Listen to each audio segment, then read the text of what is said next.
free agency, we're constantly looking for values to talk about this guy and what he brings to the table on and off the field. And I understand that when we met in January, we talked about no Band-Aids. But from our perspective, there are opportunities to get value in free agency, certainly at this time of year.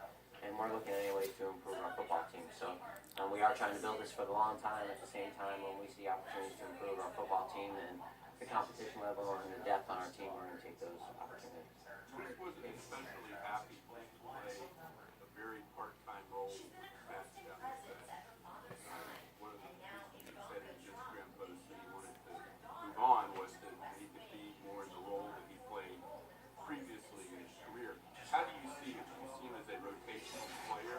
I think that our conversations with Chris have been about that we have young players at that position.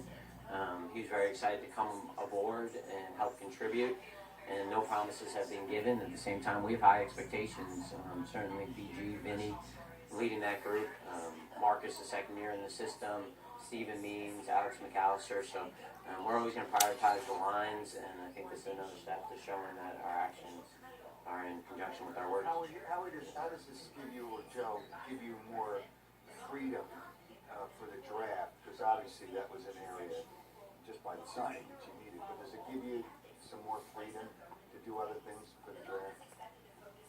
I wouldn't say it gives us any more freedom per se, but I think to touch on what Howie said, Chris has another pass rusher, and we need as many pass rushers as we can, especially in this division.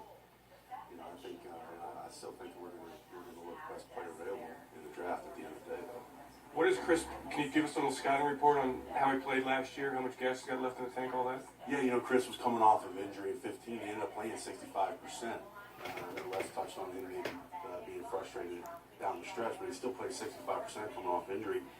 I think what you're getting with Chris is a great teammate, a great leader, a high motor player, a relentless player that still has explosive qualities and strength. His defense in St. Louis is comparable with what you guys want here. Did that factor into it, and is he projectable from this year?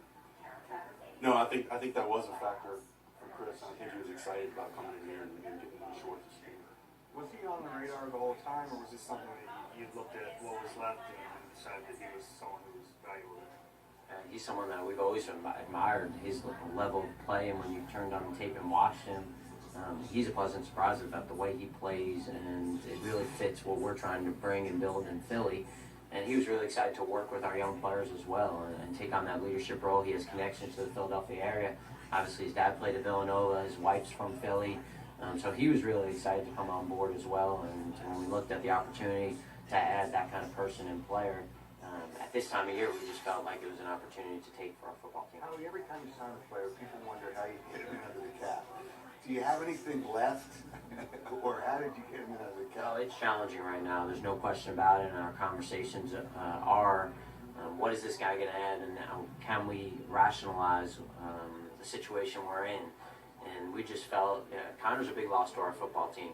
And Connor going to the Rams, and obviously we're happy for him and the opportunity he gets and the financial package that he got there.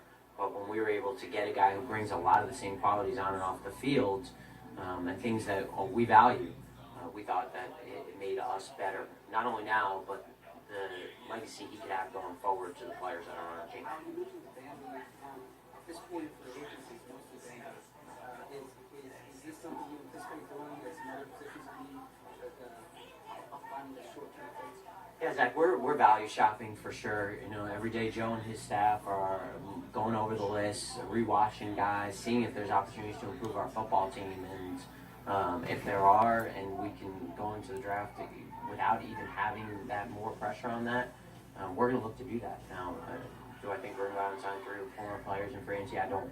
But there are a couple of guys here that we're looking at this stage that we're surprised are still available. We understand where we are financially, and that we have to make sure that the opportunity we take on these guys matches where we are from a cap perspective. But we got to look at any ways to improve our football team as we go into the draft and add competition so that we're having a position of strength when we get to August. Let it all shake out, and when we get to August, make those decisions.